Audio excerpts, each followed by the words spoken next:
Good morning મિત્રો, કેમ છો બધા? મજામાં જો આપણે વ્લોગ જોતા મજામાં જો. તો ભાઈ પાછળ પડ્યો છે આપણો નવો ટ્રેક્ટર.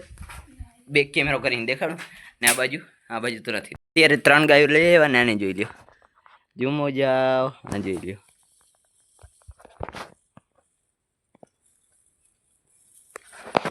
અને આપણો નવો ટ્રેક્ટર અત્યારે વખેડા હાકીને પેલા બીલા જાય ખા છે આપણે ના ગાયો લઈ આવ્યા આપણે ઘરે. આ જુઓ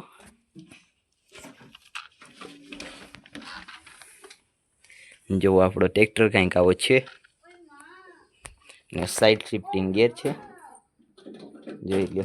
અહીંયા કંઈક લખેલ છે ટ્રેક્ટરનું પણ પાછળ વખેડા. આપણે જઈએ છીએ ભેંસોના વાડામાં અને અત્યારે આપણે બાચકું લઈ આવ્યા.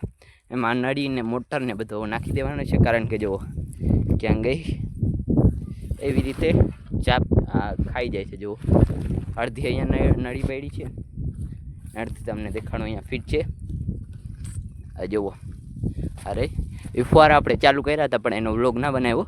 હવે એ પાછા આપણે રાખી દઈએ, પછી બનાવશું વ્લોગ અને દેખાડીએ. આ બધું અંદર નાખી દઈએ પહેલાં બાચકામાં. તો ગાઈસ એ બધું તો થઈ ગયું છે ને આ બાજુ જુઓ આ માંડવી છે ને આપણી માંડવી આ બાજુ છે. તો આપણે જઈએ છીએ અત્યારે ભેંસોને લેવા માટે. આ બાજુ આપણી ભેંસો 4 વાગે જાય છે, એ બાજુ આપણે જઈએ છીએ. જો આપણે ઘરે હતા ને અત્યારે વાગી ગયા છે. તો આગળ સોરી આ બાજુથી વ્લોગ બનાવતો હતો, સુરતમાં થતો હતો એટલા માટે જરાક ફરી જાય ને આપણી માંડવી અને પાણી પર તમને દેખાડી દઈએ. ને આ માંડવી તો કંઈક અલગ જ નજારો છે જુઓ. ને આ બાજુ આપણે પહેલાં વહી જઈએ ચાલુ કર્યો આપણે.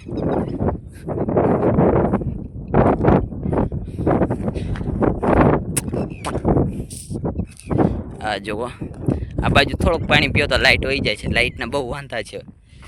અને આ આપણી બધી માંડવી એ કંઈક છે આપણી માંડવી જોઈ લો.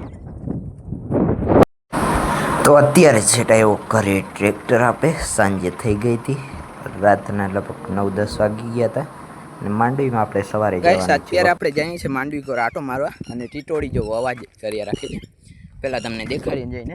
તો આ જો આ માંડવી છે ને એ પાણી દીધેલ છે, અત્યારે જ દીધું છે કાલે સાંજે. ને આપણે જો બિસ્કિટ ખાઈએ છીએ અત્યારે ને આમાં કાલે પાણી દીધો છે એ પણ જોવો ને અહીંયા હાલે પણ છે. ઓલી બાજુ જઈને તમને દેખાડીએ.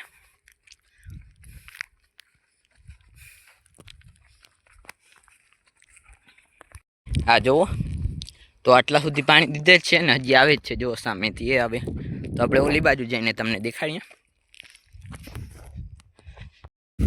તો ગાઈસ આ રે જો અહીંયા પાણી હાલે છે માંડવીમાં ને આવી કંઈક આપણી માંડવી છે.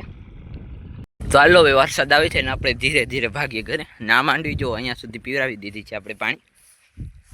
જો અહીંયા સુધી અરે યાર ઝાખું થઈ જાય જો અહીંયા સુધી. ને આ બધી માંડવી પીરાવી દીધી ને આ બાકી છે. ને આ માંડવી પર અડધી પાણી પીરાવી દીધી છે. અને હવે આપણે જઈશું ઘરે જઈને દેખાડીએ. તો ગાઈસ ફર્સ્ટ ટાઈમ ટ્રેક્ટરને ઘરે વોશ કરીએ છીએ. જો ખાલી શેમ્પો બેમ્પો લગાવીને મસ્ત વોશ કરી નાખીએ. ટ્રેક્ટરને કમ્પ્લીટ નાહી ધોઈને તૈયાર કરી નાખ્યો ને આપણે અરે યાર કેમ કરી આપણે પણ નાહીને આવી ગયા. ટ્રેક્ટર જો એકદમ ચકાચક.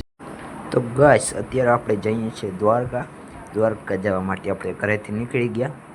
જો ખાલી આપણે પહોંચી ગયા છીએ પોલીસ ચોકી એટલે કે ખોડિયાર લાગર. જો આ કંઈક આવા છે અહીંયા આપણને બેરીગેટ લગાડેલ છે ને સામે છે દ્વારકાધીશનું મંદિર. તો ધજાના દર્શન કરી લે બધા. થોડોક ઝૂમ કર્યો એટલા માટે આમાં ઝાખો થઈ જાય છે. કંઈ વાંધો નહીં, આપણે પહેલાં દ્વારકા જઈએ, વાળ કપાવીએ અને બીજો થોડોક કામ છે એ પણ કરીને આપણે આવીએ. જો અહીંયા ટ્રેક્ટર હાલે છે, ટ્રેક્ટરની જેસીબી બધું કામ ચાલુ છે. સાતમ આઠમ આવે છે એટલા માટે જુઓ જેસીબી 2-3 જેસીબી છે. ને આ છે દ્વારકાધીશનો મેઇન ગેટ દ્વારકા જવા માટે. જો આ મેઇન ગેટ ને આપણે પહોંચી ગયા છે મૂળ માણેકના પુત્ર આગળ. જો પાછળ ને આપણે વાળ કપાવ્યા કેવા લાગે છે જો ગાઈસ ખાલી. ફાઇનલી બરડિયાથી આવીને આપણે સીધા આવી ગયા છે ભેંસોમાં. તો ડાયરેક્ટ આપણી ગાડીમાં રાખી ને આપણે જઈએ છીએ ભેંસોમાં. Let's go.